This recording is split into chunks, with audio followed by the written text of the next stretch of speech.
உரையை தொடங்குவதற்கு முன்பு ஒரு செய்தி. நான் கவிப்பரசு அவர்களுக்கு பொன்னாடை அணிவித்து விட்டு இங்கே வந்திருக்கிறேன். இந்த நூலினுடைய ஆசிரியர் என்பதற்காக மட்டுமல்ல, இன்று அவருக்கு பிறந்த நாள்.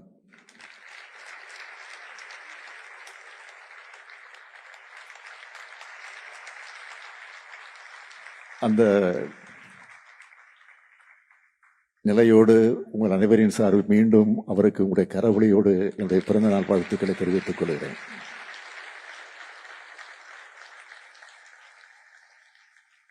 பிறந்த நாளுக்கு நாம் தான் அவருக்கு பரிசு கொடுக்க வேண்டும். ஆனால் இன்றைக்கு அவருடைய பிறந்த நாளை நமக்கெல்லாம் இந்த புத்தகத்தை பரிசாக தந்திருக்கிறார். அதற்காக உங்கள் அனைவரின் சார்பில் அவருக்கு என்னுடைய நன்றி நன்றி நன்றி. திருக்குறள் 2 அடிதான்.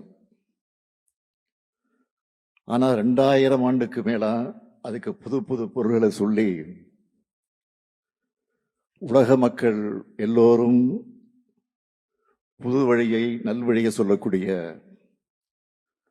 உலக இலக்கியமா உயர்ந்து நிற்குது. அதனாலதான் மணக்குடவர், பரிமேலழகர் தொடங்கி